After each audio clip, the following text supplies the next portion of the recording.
그러니까 어느 스님이 이런 이제 법문을 하시대요. 20년 동안을 어느 젊은 비구니를 이제 성불시키려고 아주 그냥 열심히 이 옆에서 이제 밥도 해드리고 옷도 빨아주고 하여튼 그걸 했어요. 그러니까 이제 이 스님은 이제 성불 좀 시키려고 한 사람을 성불시키려고 20년 동안을 고생했는데 20년이 다 됐습니다. 그러니까 이제 이분이 공부가 얼마나 됐나 하고 자기 딸을 이제 시켜서 네가 오늘 밥상을 들고 공양을 갖다 스님한테 주면서 뒤에서 스님을 이렇게 안아봐라 이랬습니다. 그래서 이제 따님이 이제 가서 이렇게 공양을 내려놓고 뒤에서 이렇게 안아봤어요.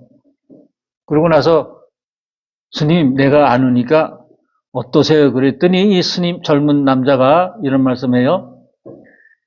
차가운 바위돌에 마른 장작개비를 비비는 것과 같다. 이런 얘기를 하거든. 그래서 이제 어머니한테 나와서 스님이 그렇게 얘기를 합디다 그러니까 이 어머니가 짐 싸서 그냥 나가버렸어요. 이 스님은 끝났다 이거죠. 왜 그랬을까요? 왜 그랬을까요?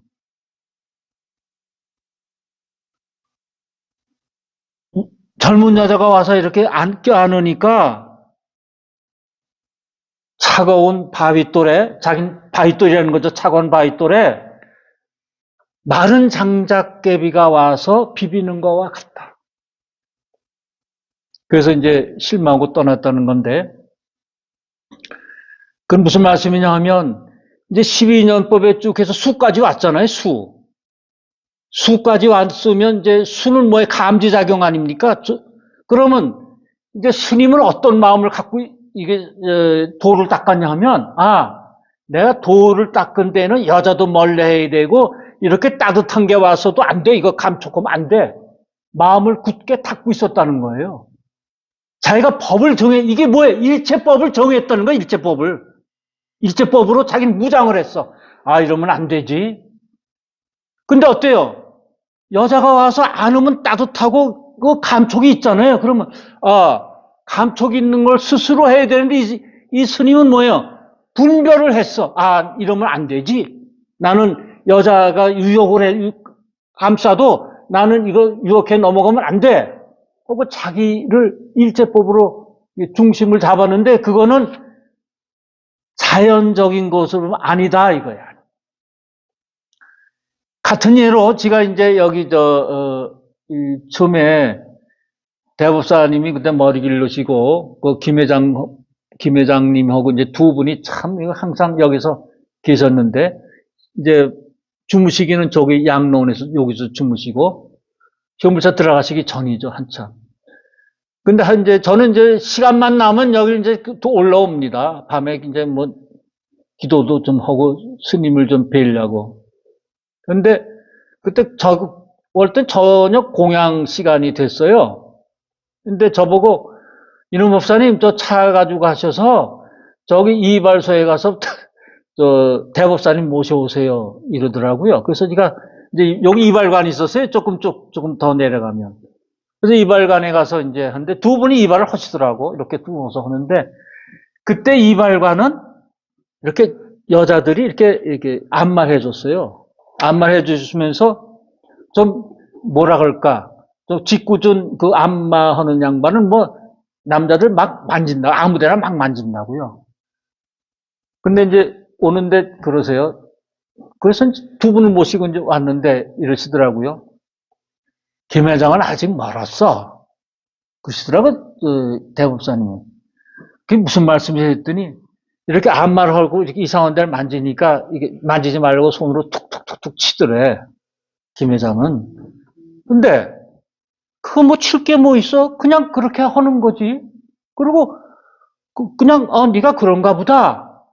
거기서 끝난다. 거기서 뭐 기분이 좋다거나 뭐 어떤 싫다거나 그러지 않는다. 분별하지 않는다 이게. 그래서 그때 내가 이번은 보통 사람과 다르다. 그땐 지가 여기 들어온 지 얼마 안 됐거든요. 근데 그런 말씀을 딱 하시더라고요. 그거를 분별하지 말아야 된다는 게. 그러면 기분이 좋다. 그럼 좋은 거를 그냥, 그리고 그 다음 단계 생각지 않고, 여기 수에서 애로 가는 거를 차단하는 거예요. 그게 바로 불수일체 법고로 하는 거예요. 그럼 뭐예요? 그거 전부 다 무명에서 노사하는 생으로 연해 있는 거거든요. 그래, 새로운 것에 시작을 하지 말아야 된다. 이 시작을 하지 말아야 돼.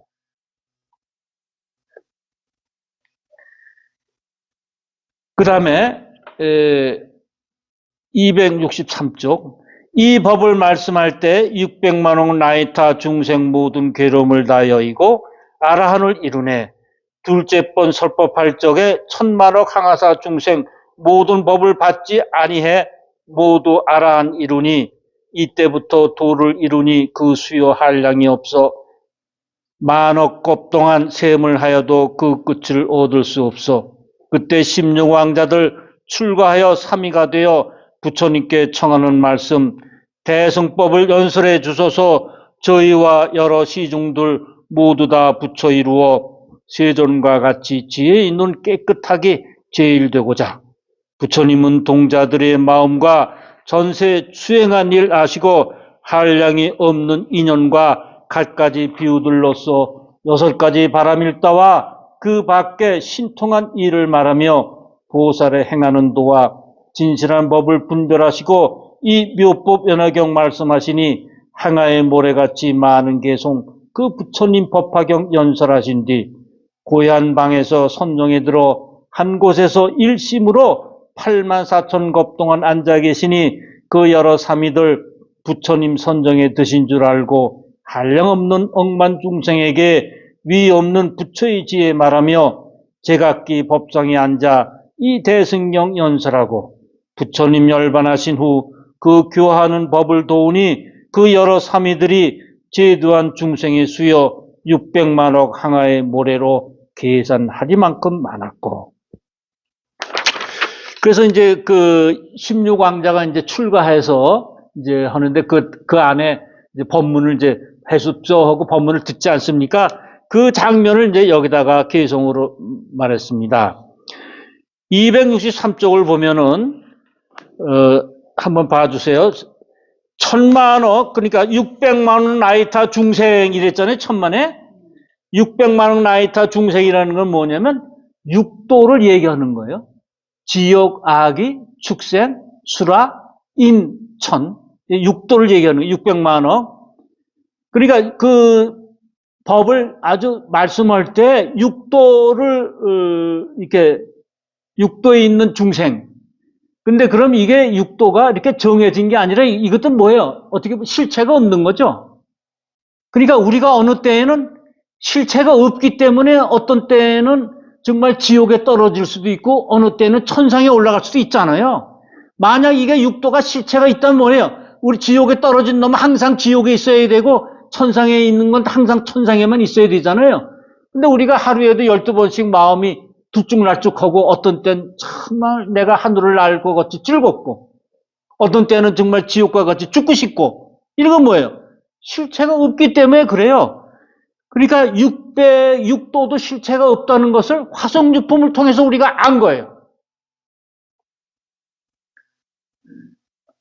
그래서 그 다음에 그래서 알아나며 그 다음에 제2설법시에 1000만억 항하사 중이라고 했어요. 그 다음에 이제 600만억이 아니라 1000만억 항하사예요. 이건 뭐냐? 10법계를 얘기하거든요. 10법계는 뭐냐면 지옥, 아기, 축생, 수라, 인, 천 다음에 성문, 연가, 보살, 부처. 요게 4단계가 더 올라가는 게 10법계예요. 요게 1000만억 항하사들이 그때 그 10법계가 되면 어떻게 해요? 불수, 밥을 여러 가지 제법 여러 가지 법을 불수 받지 않아요. 그 단계가 되면. 그러니까 세간법을 받지 않아요. 그래 부처가 되는 거 아닙니까? 근데 여기에서는 뭐예요? 아란까지 얘기했죠. 아란까지 얘기했어요. 이제 부처로 이제 가는 거니까 아란까지 얘기했어요. 그럼 여기 지금 오는 대종들은 뭐예요? 성문, 연각, 이런 무리들이 이제 이 법문을 듣는 겁니다. 그래서 아라한을 이제 이루었어요. 그 세간법을 받지 않으니까 아라한법을 이뤘어요. 그 다음에 쭉 보면은 그때 16 왕자들 출가하여 3위가 되고 부처님께 청하는 말씀 대승법을 연설해 주셔서, 이때까지는 이제 이 법화경 나오기 전에 소승법을 계속 했었잖아요. 그래서 대승법을 연설해 주셔서 하고, 그 다음에 저희와 여러 시중들 모두 다 부처 이루어, 대승법을 와야 부처를 이루는 거지, 소승법에 머물면 부처를 이룰 수 없고 아라한 수준에서 그쳐요. 이 경우는 그렇게 돼 있어요. 그 대승법에서 이제 부처가 되는 게 있단 말입니다. 그러니까 우리가 처음에 이제 우리가 법화경을 만났잖아요. 이제 저는 이제 다른 경은 잘 모르고 법화경부터 이제 시작을 한 건데, 법화경을 하니까 이제 다른 경들의 이렇게 종합편이라고 볼 수 있는데, 그래서 금강경에 있는 말씀도 있고 자바안경에 있는 말씀도 있고 여기 다 적에 있는 말씀도 있어요. 여러 가지가 이제 다 있는데, 그것이 법화경을 처음부터 잘 들어왔다고 생각을 해요. 만약 다른 경에서는 그 경에 끄달려 있어가지고 법화경 볼 생각을 못했을 것 같아요. 근데 법화경을 하니까 다른 경 볼 생각이 생겨요. 아음경 볼 생각도 생기고, 이건 어느 경에서 이런 말씀 하셨지? 이거는 금강경에 있네. 사국의 중에 하나네. 이런 게 자꾸 생기더라고요. 그래서 법화경 공부를 처음 게 굉장히 잘 됐어요. 그 다음에 264쪽 26항 보면은, 그 부처님 열반하신 후 이 법문 들은 이들 간 곳마다 부처님 세계에서 항상 스승과 함께 났으며, 그 16사미들은 부처의 도 갖추 행하여 지금 시방세계에서 각각 정각을 이루었고, 그때 법문 들은 이들 여러 부처님 계신 곳에 있어 아직 성문에 머무르니 점차로 부처의 도를 가르치며, 16왕제 하나이던 나도 너희에게 법을 말하였으므로 점차의 방편으로서 너를 부처의 지혜로 인도했나니, 이 전세의 인연 지금 법화경 말하여 부처의 도에 들게 하노니 부디 놀라고 두려워 말라.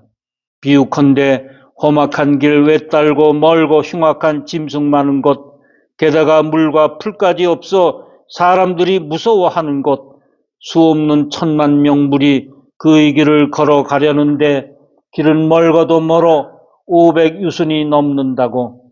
이때 한 길라잡이 아는 것 많고 지혜도 있어 분명히 알고 결정한 마음 험한 길 앞장서서 걱정이 없게 무리들 모두 지치어서 길라잡이께 하소연하는 말, 우리들 하도 피곤해 이만하고 돌아가려.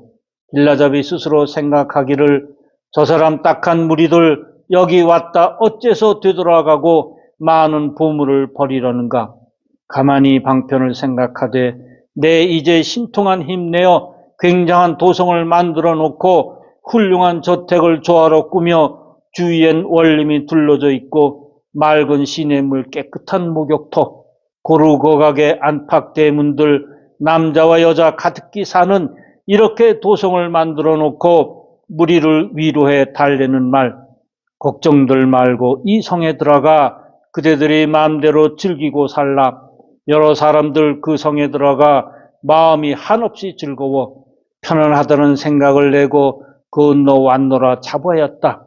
길라잡이 편안히 쉬인 줄을 알고 무리를 모아놓고 선언하는 말, 그대들은 앞으로 나아가자. 이것은 조화로 만든 도성, 그대들 하도 피곤하여 중도에서 되돌아가려 하기에 내가 방편으로 조화를 부려 이 성을 만들었던 것, 그대들이 부지런히 정진만 하면 보물 있는 곳에 가게 되오리.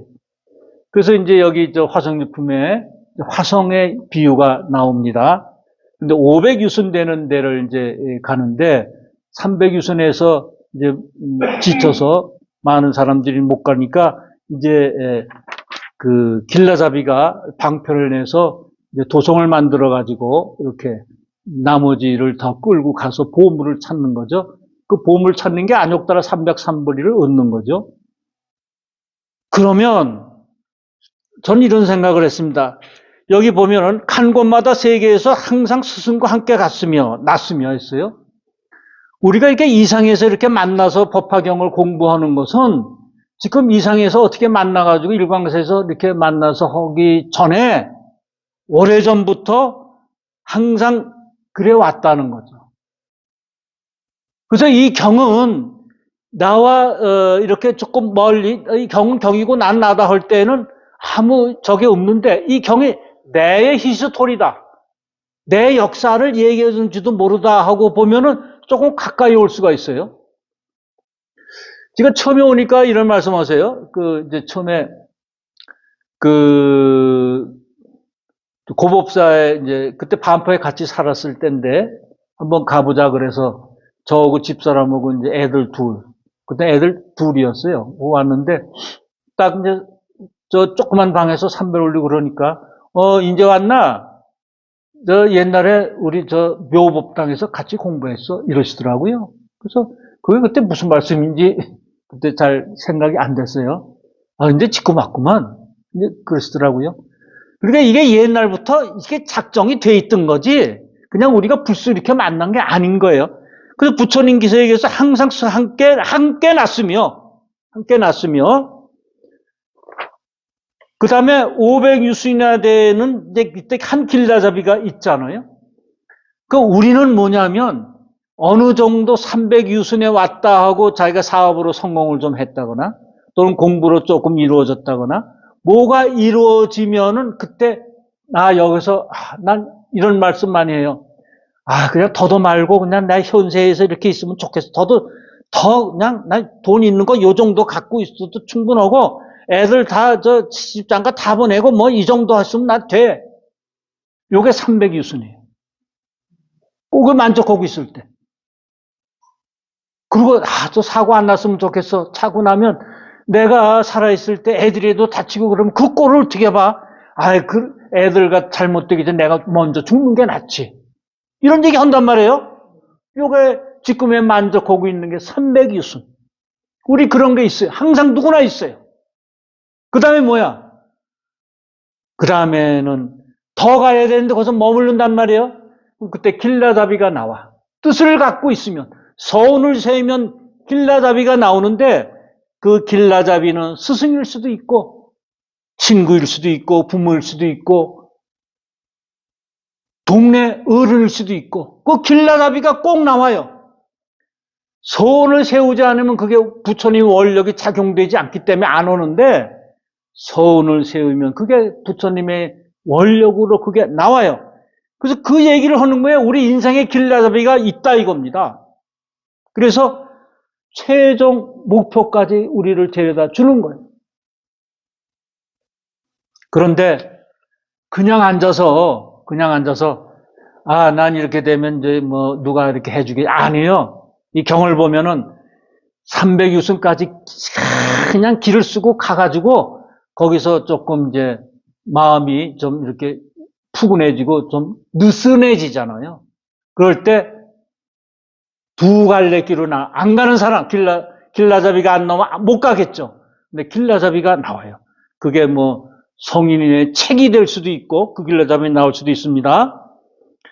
그 다음 몇 줄 안 남았습니다. 나도 역시 그와 같아서 모든 중생의 길라잡이이니 도를 구하는 여러 사람들 중도에서 지치고 게을러서 본래의 험난한 길에서 생사를 건너지 못함을 보고 내가 방편의 힘으로 수익에 하려고 열반을 말하며 너희들의 괴로움이 없어지고 할 일을 다하였다 했더니 이미 열반에 이르러 아란 이룬 줄 알고는 이에 대중을 모으고 진실한 법을 말하느니라. 여러 부처님 여왕 방편의 힘으로 삼승을 분별해 말하지만 오직 일불승뿐인데 쉬게 하려고 이승을 말한 것. 이제 그대에게 참말을 하노니 내가 얻은 것 참열반 아니니 부처의 온갖 지혜 얻으려고 크게 정진할 정성을 내어 온갖 지혜와 10가지 힘, 그러한 불법을 얻고 30이 잘생긴 모습 갖추어야 진실한 열반에 이르리. 길라잡이이신 부처님 쉬게 하려고 열반 말했고 쉰 줄 이미 알고는 부처님 지혜로 인도하나이다. 네. 그래서 이제 여기서 뭐 부처님의 10가지 심력이라든가 32상이라든가 이게 많이 나옵니다. 이건 뭐 법화경에만 많이 나오는 게 아니라 그 여러 경전에들 이제 많이 나오는데 부처님이 이제 갖고 계신 힘 중에 그 여러 가지 힘 한번 그냥 들어만 보세요. 심력이라는 게 많이 나오니까 이게 알기도 굉장히 좀 힘들더라고요. 그 우선 이런 게 있어요. 열애가 일체 현상에 대해서 이치인 것과 이치 아닌 것을 분별하는 힘. 요게 부처님의 힘이고, 그 다음에 열애가 일체 중생의 과거, 현재, 미래에 받는 업보의 원인과 결과를 아는 힘. 이래서 10가지 힘이 이제 우리 보통, 그러니까 도인들한테 이제 아주 최상의 도인들한테 있는 10가지 힘이에요. 그래서 심력이라고 그랬습니다. 그러니까 뭐, 저라든가 무슨, 저것도 여기 들어요. 뭐냐면, 그 삼명, 육통 있잖아요. 그것도 들고, 그래서 10가지 힘이고, 그 다음에 32상이라는 것은 부처님이만 가지고 있는 건데, 뭐, 손이 이렇게 뭐, 무릎 아래로 내려온다든가, 뭐, 여러 가지 이제 그런 모습이 다른 과, 뭐, 피부 색깔이 뭐, 우윳빛이라든가 그런 게 있습니다. 그게 32인데, 32는 어른다운 모습이 완성된 모습. 완성된 모습. 그래서 그거를 빛으로 얘기하면 금빛이에요. 그래서 왜, 우리 부처님을 이제 도금한다든가 대금하잖아요. 그것은 그 완성된 것을 표상하는 그런 의미가 있어서 이렇게 금으로 하는 겁니다. 오늘 이제 이 개송까지 마쳤습니다. 그런데 이제 이게 화성유품 7장 아닙니까? 8장이 500제자 수기품이에요. 근데 왜 500제자 수기품이 나왔을까요?